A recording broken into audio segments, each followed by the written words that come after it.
He's a man who every word that he says captivates millions and millions of people. His job is to go onto television and make magic. His job is to go onto a microphone and let the world know how they should be thinking about things, even though it might not be what they want to hear. This man has created the take show recipe. This man has created what everybody wants to become in television. Ladies and gentlemen, host of the First Take, host of the No Mercy podcast, which, hey, hell yeah, unreal. It's going. Big time. And as of January 17th, this man is an author. I don't know if you wrote any books before. I should have done more research. That's on me. I'm not as professional as he is. Straight Shooter, a memoir of second chances and first takes. That author, legend, Stephen A. Smith. Yeah! What's up, fellas? What's going on, y'all? How y'all doing? Hey, how's everything? Hey, things are great. How about you? You're crushing it. This No Mercy podcast got a new studio. Are you in a new studio right now, Stephen A? This is a home studio that I'm building, so this is in my home, so I like this. I'll be doing it from various places, but this is one of the places I'll be doing it. I've been doing a podcast since September, but obviously working for ESPN, they needed me to wait until January to go to video. And so as of January 9th, this Monday, I'll be on video now. So maybe I'll have a snowball's chance in hell of competing with you, Pat. Well, maybe. No, we're all trying to keep up with you. Congratulations. Yeah. Thanks a lot, bro. Thanks a lot, man. Appreciate y'all. Hey, how y'all doing? We're great. I didn't plan on diving into this, but have to do this. Happy New Year to you as well.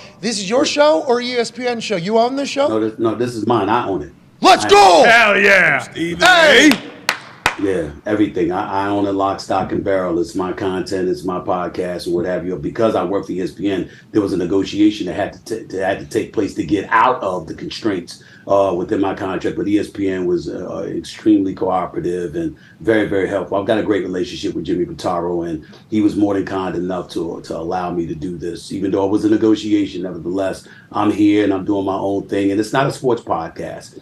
I touch on politics. I touch on pop culture and entertainment. I'm not limited, and that's the reason why. If it was just sports, it would be something for ESPN because it doesn't get much better than that in the world of sports. But to me, I didn't want to be limited and confined to the world of sports. It was important to me to be able to expand my horizons and step out beyond that, because there's a lot of politics, social issues, pop culture and entertainment, Kanye West to Kyrie, the list goes on and on. I like to be able to talk about all of it and not be limited by it. And I couldn't do that doing a sports podcast for ESPN. So it was important for me to own and operate my own. Because I thought there was a time there where that was almost being promoted at some sports networks, not just ESPN, but everywhere.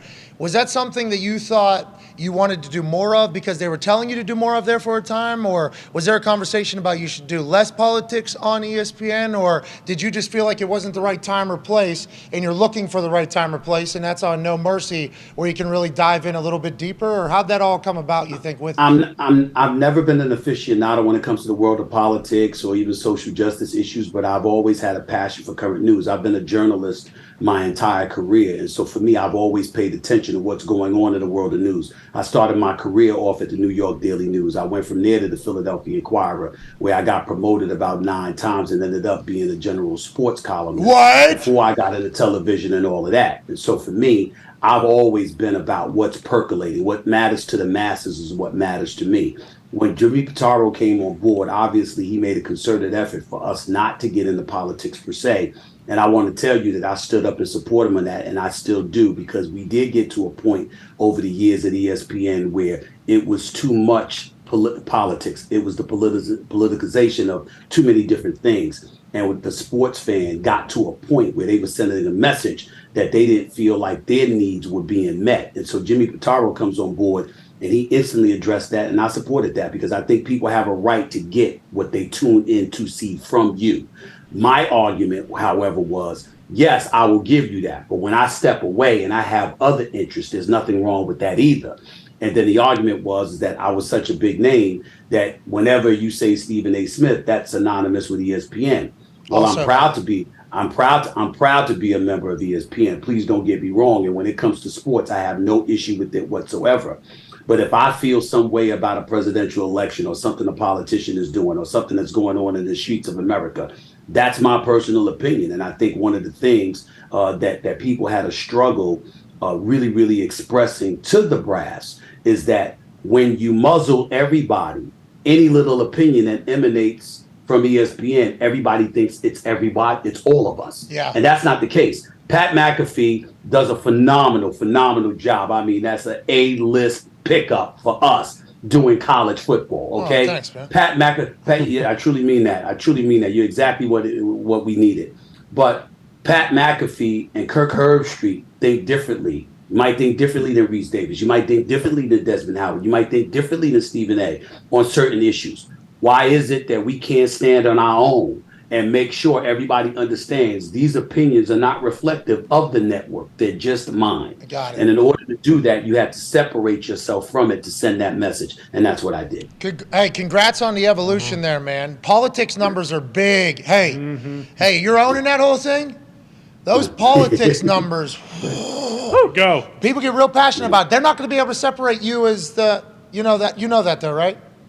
Well, I mean, they try, they may try to lump me in, but I'm going to make a concerted effort to make sure that happens. Like, for example, I'm a fair-minded person. And so I think about fairness. If there's something that I want to get into that I think is too political or whatever, I'd be like, this is First Take. This is not the platform for that. You can check me out on No Mercy, though. But here on this platform, I'm going to give you what you expect. And that's what I try to deliver to my viewers, listeners, and everybody in between. It's smart business by both you and Jimmy Pitaro, I believe, and especially because you're Stephen A. Smith. Be who you can afford to be. You have earned the right to be able to do a lot different than everybody else, because there's going to be...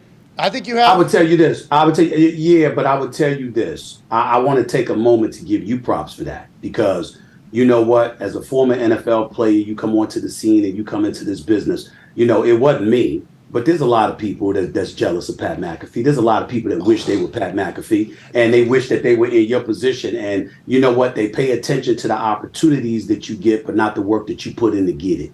And they didn't pay attention to the sacrifices that you make. And more importantly than anything else, the bravery that you had to bet on you.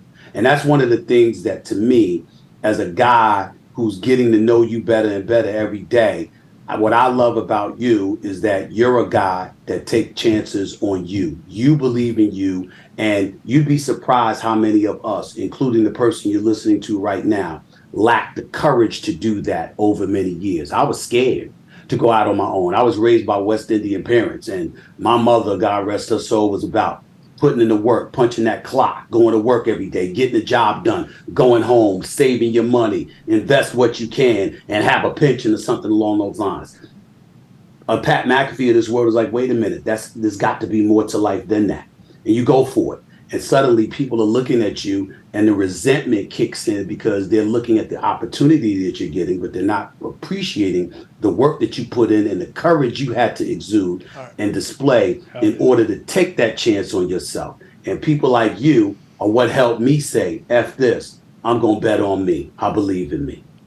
Well, obviously, that was incredibly kind and nice of you, and I'm incredibly uncomfortable right now. But that was fucking very cool of you to say, because I have a lot of respect and appreciation for you, and I think that you can check the tape. We've always had it. Yep. What you did for sports media is amazing, and I assume what you're going to go on to do to World News World Media, it's going to be the same damn thing. You're a talent, Stephen A., and I'm happy that you're going to go experience what entrepreneurialism is like, because I think you are going to have smashing success. But thank you so much for those words. That was very fucking cool. I will remember that forever. I wish I could take that off and hang it on the refrigerator. That is very, very nice of you. AJ has a question for you. Well, you know what? Fuck it. I'll hang it on my refrigerator. We'll do it that way.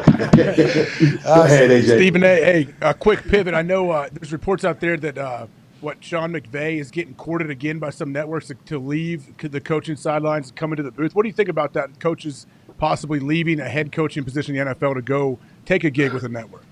Split emotions. On one hand, speaking specifically of Sean McVay, on one hand, he's a champion, so he's earned the right to do what he wants. On another note, I would have much rather preferred that you did it last year as opposed to the way y'all stunk up the joint this year. And then you leave.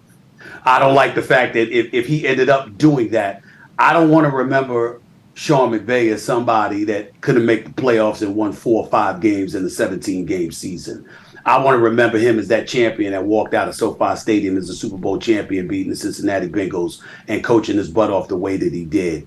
But he's earned the right to do whatever he wants to do, and I wish him nothing but the best. Really nice guy, by the way. In terms of coaches, players, or anybody else that get into this stratosphere, I would say the same thing that I'd say to anybody else. Be qualified. And qualification doesn't always mean, going to school and having this degree. That's not what I'm talking about. I'm talking about knowing what the craft entails, knowing the work that has to be put in order to succeed, and committing yourself to do just that. You can't get over it in this business for but so long. If you're a fake, phony ass person, it ain't gonna last. If you're somebody that's duplicitous and you're trying to figure out a way to cut corners, you're not going to last. People like y'all put in the work every day. I listen to y'all whenever I can. The energy does not dissipate. What you get, and that's why Pat McAfee is so important. When you see him with World Wrestling Entertainment, when you see him on College Football Game Day, when you see him jumping in the ponds and swimming and shit like that, you do all of this stuff going on. When you see all of this, the consistency is in the energy and the passion. He sells you his knowledge along with you, AJ, and others. But what happens is the energy. There's no dip. When I go on First Take every day, Stephen A shows up. That's my job. And you got a lot of people that come from the world of sports and they think it's going to be easy and they think they're just talking. You got to do your research. You got to do your homework. And you got to pay attention to what other people are saying so you can make sure you're not regurgitating other people's comment, mimicking what they say, or worse, not know what the hell you're talking about and think that you're going to slide under the radar and collect the check. It's not going to last. It's far more serious and intense than people realize. You got to be ready for it. A lot of people think they are, but trust me, they ain't. Well, that's an incredible monologue there about what people need to hear, because when I retired, Yeah. boy, I got much more busy, didn't I? Oh, yeah. I mean, I did not expect with that. And then I accidentally signed up for Thursday Night Football to call those Thursday Night Football games. The amount of time and travel and investment in teams that I will probably never talk about again. No way. The amount of investment that you have to, but you have to do that sort of homework so that when you're on the microphone, you can have some sort of confidence and have some sort of direction when you're speaking. It's a lot. It's a lot easier, than laying bricks. Would never, ever in the military and everything like that. But it is a lot of fucking work. And I think to your point, once again, you complimented me again, so fucking stop it. But I'll stop it. I'll stop. Okay, but when we're watching people like you, like others, it's very obvious. Right? It's very obvious who is just doing like a simple thing right now. And I think negativity is a real easy way to get clicks. It's a real easy take too. I think having like a sophisticated, maybe a different look at it is much harder. It takes more research. You have to look into some more stuff. And that's why I think you've had such great success, because a lot of people say, oh, Stephen A. is that don't like Stephen A. He's the guy that yells. It's like, yeah, he's definitely loud and he has energy, but you listen to what's coming out of his mouth. We got some very valid points, and that's why you've had the success that you've had. If you just yelled bullshit, it wouldn't work. Let's talk about this morning, okay? That's right. Okay, let's talk about this morning, Stephen A. All right? Sure. Yeah.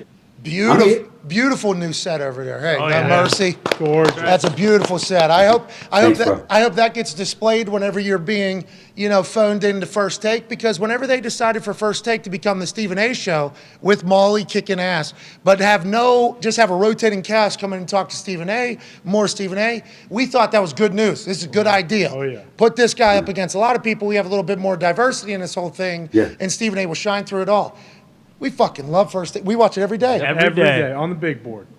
Big board. 4 TV. Well, this morning. No, Stephen A. This morning. What do you say? What did you say this morning? You go. About Aaron Rodgers? Yeah. Is that what you're talking about? Yeah, when you go, hey, Aaron, Shut up, Aaron Rodgers. Aaron Rodgers, I don't want to hear you talking about you maybe being done after this game on. Shut it. You used to be a bad man. And then you become a bad man. You got a big game this Sunday against the Lions. That's right. And now we're hearing you talk about potential football life ending. Right. Shut up, Aaron Rodgers. You're making it. That's what you said this morning. What happened? What happened? Actually, quote me accurate. I told him to shut the hell up. Oh! Okay, that's number one. That's I got it all right. Number two, let me say this to you. I have been accused at ESPN for years for having a man crush on Aaron Rodgers. Us too, yeah. I think this brother is the greatest quarterback I've ever seen. And I hope that you replay this for him. I hope that you replay this for him. Well, I don't know if he's going to listen. You told him to shut the hell up. I got. Let me explain. Aaron Rodgers is the greatest talent I've ever seen at the quarterback position in my life. And I understand everybody's talking about Patrick Mahomes, but longevity matters to me. When he puts in another 8-10 years of that, come talk to me. But Aaron Rodgers has been doing this for years. Right. The reason why I went ballistic about Aaron Rodgers this morning is because you haven't been yourself. Last couple of years, you gave a press conference before last season about not wanting to be there and why you had felt that way and some of the things that Green Bay had put you through the years, which I happen to know. I felt they didn't lack respect for him. They lacked appreciation for him. They took him for granted. They rode his coattails and his shoulders for years. The nerve of them to be remotely disrespectful to him. All of those things I've expressed about the Green Bay Packers. Great promo here. But the bottom line is this.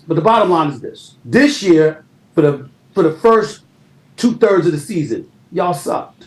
Period. Agreed. And Aaron Rodgers had a role to play in that.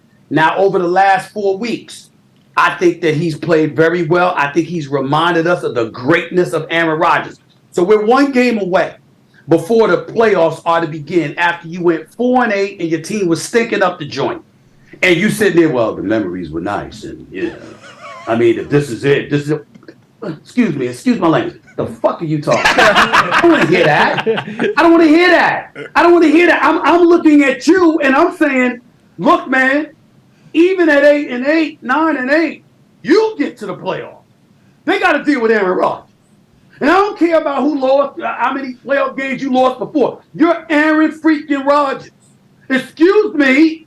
You get in, it's a game changer. It's a different ballgame. We talk about the pass rush of the Dallas Cowboys. We talk about the complete team, the Philadelphia Eagles, at least were before Jalen Hurts went down. We could talk about Christian McCaffrey arriving in San Francisco. Debo's going to come back. San Francisco's going to be X, Y, and Z. Let me tell you something. You can't dismiss no Aaron Rodgers. No. That brother's something special. So when I feel this way about him, and I've been articulating this for years, long time. And after the season you have, and you're going to sit up there, the memories have been nice. I mean, if we lose, we lose. I mean, we control our destiny. But, if it happens, to me, that reeks of life goes on. I'm going to be all right. I got my bag, the $50 million per year. Now, he deserves it. He's earned it, and I ain't hating on it. I love it. Love the fact that he is. But what I'm saying is, when you got fans like me, who is a fan of Aaron Rodgers, I want that brother like this. We here. You shouldn't have let us get here. Ooh. Y'all in the damn trouble because here we come. That's what I want to hear from Aaron Rodgers.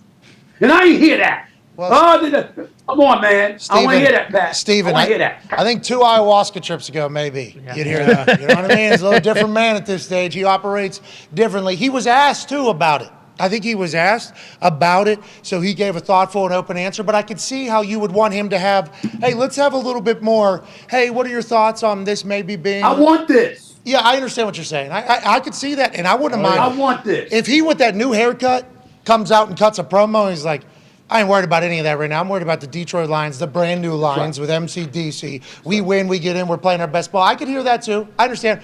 You seem to be a little bit aggressive, though, with the shut the hell. You're because of him. You're a little. Because it's him. I love this guy. Okay. All these people Man crush. Like, you know what stuff this guy has had to deal with? You got his brother on The Bachelor talking nonsense years ago about him. You got people all in this business about his women knowing you wish you were with them instead of him. You find every excuse to talk about Aaron Rodgers. And I've been the one sitting there. Y'all shut the hell up. This is the best. Man. It's somebody special. Y'all mind your business. And then he come on the air. We do. It's been a nice ride. What? I do not want to hear that from Aaron Rodgers. I got it. You said he's making it hard for you to continue to do this whenever you display things that prove everybody else's point. I got it. I understand I understand what you're doing. We'll see how the game goes. Excited to hear how he reacts to all of this. probably next Tuesday. Right here. Can't wait for it. Ty has a question for you. Owner of the Green Bay Packers. Yeah, Stephen A., that was awesome. Loved hearing that. Going back to something you said a little bit earlier about when you show up on the set of First Take, like you're Stephen A. and you know exactly what you need to do. You never have an off day, to your point. But, for like us, we've only been doing this a couple years now. Obviously, haven't done it day in and day out like you have. We always talk about competitive stamina. How do you continue to have that competitive stamina when sometimes you go and it's like, shit, I don't want to talk about anything today, or I don't want, or whatever the topic is at hand that day. Like, I don't want to get into a spirited debate about something. Like, how do you kind of flip that switch every single day? Maybe if you going in know, like, shit, I don't have my A game today. Well, a couple of things. Number one, I remember one of my colleagues once said about me, he said that when the lights come on, I'm just different. It's like the lights are on and people expect, a quality product, and I'm going to give it to them, and I'm not going to fake it, because you can't sustain fakeness. Fakeness is going to ultimately reveal itself to be fake, and then you'll crumble. And so for me, to try to be the best that I can be, particularly when the lights come on. I mean, I got close to 500,000 people watching me live on linear television. I've averaged every morning. I've averaged over 1.5 billion views on YouTube per year for the last couple years. And so I realize that I'm in the eye of the storm. And then I take into account the role that I have because I'm at ESPN and because of my contract and because of what I've accomplished. Even the bosses tell me I'm the face of the network. And so there's a level of responsibility that comes with that. And I know that. But to answer the question directly, the biggest thing that I've done is make sure that I'm surrounded with people that I love working with. I think Molly Karam is phenomenal. Swagoo, Marcus Spears, Keyshawn Johnson, Michael Irvin, Mad Dog, Christopher Roos, Dan Orlovsky, Ryan Clark, and all the contributors that come on. They're not just colleagues, they're personal friends who I love dearly and I would do anything for, and that's just to name a few. And so think about y'all going to work every day. It helps that you're surrounded with people you cool with. Oh, yeah. You like being around. Hold on to that for dear life, because I got news for you. No one likes everyone they work with in the corporate America. Nobody. We all got to tolerate people we don't give a shit about, but we got to work with that day. Okay? And for me, the most fortunate part of my job is that I don't have that. Everybody that I work with, I got love for, and they got love for me. And we all assist each other in trying to make each other thrive. Well, you guys are doing a great job. I got to watch you walk into that seaport one time. Sunglasses on, I believe. AirPods were in. Jacket on. I was in the green room in the back. There's like a little turn, and then the green room's in the back. I saw this dude turn the corner, and I've never seen a cooler fuck ever in my life. That was my first time seeing you, like, walking in. I think you gave, like, a cool dap up to somebody as you walked by. Then you went into your First Take studio or whatever, and I was like, geez, this dude is literally levitating through here. I don't want to say that you've kind of put the daytime on your back, but you and Greeny definitely have, and it has been fantastic to watch. I know you don't have a lot of time left, but Darius wants to get a question in here about something you know a lot about, which is the association. Yeah, I gotta pivot to basketball because I'm not tapped in yet. Won't be until February after the Super Bowl is over. But have been watching KD, Kyrie, Coach Vaughn, and out there the Nets, and that'll probably be my pick to win it all this year if they can figure it out. I know you had a lot to say about some of those players on the team and that team. Yeah. How's your feelings there? And do you like their title chance? If not them, who else are you feeling can make a run? Well, first of all, a couple of things. Number one, I know we're running out of time, so here's the deal. You want me to come back and talk to you about the NBA in a few months? I'm happy to do that. Number two, I'll do that for you, number one. Number two, I meant every goddamn word I said when I was saying it. Yes. Whether it's about Kyrie, KD, or anybody else. I didn't stutter, I didn't back up, and that's still the case. Okay. Having said that, you notice I never question their greatness as talent. Kyrie is sensational. Without question. KD is an MVP candidate, one of the best players on the planet. I believe when healthy, he is the best on the planet. He's just a scoring machine. There is no matchup for him. I look at Brooklyn, however, I think they're a bit thin on their front line. They can beat anybody. But to ensure that they would beat a Boston or Milwaukee, which I'm not sure they would do at this particular moment, I still think they would take Milwaukee. I don't know if I don't believe they'll take Boston. I think that Boston with Tatum, with Brown, with Robbie, Robert Williams coming back, and he's at the center position with Marcus Smart, with the pickup of Brogdon, with White and those brothers, and them being fresh in the NBA Finals. Missoula's doing a hell of a job, but we'll see whether or not that continues once other coaches figure him out. He's not Ime Udoka, but he might be. The bottom line is this. Well, I look at Boston as the best team. They obviously swept Brooklyn last year in the postseason in the first round. I don't believe that would happen this go round. Brooklyn, I believe, needs a little bit more girth on their front line. They need to just find a big body that's just there to bang. That's what they need. Somebody that can move bodies. They got everything else. And I think Jacques Vaughn's doing a hell of a job. I think he's doing a hell of a job. And he's a Coach of the Year candidate. All right, we'll go put every dollar we have on that. Thank you, Stephen A, for the recommendation. We can't wait to chat with you, hopefully, in a couple months, whenever you come back. Good luck with No Mercy. Good luck with the book, Straight Shooter, a memoir of second chances and first takes. Hardcover coming out January 17th, 2023. If you want to learn about the life of a man who has transcended sport and sports media in a beautiful fashion, the book comes out January 17th. Thank you so much, Stephen A. Man, appreciate y'all, man. Thanks so much. Happy New Year. See you soon, Pat. Hey, you said a lot of very nice things about me. I would like to reciprocate all of them and then some. You are the man. Happy New Year, Stephen A. Smith. Yeah!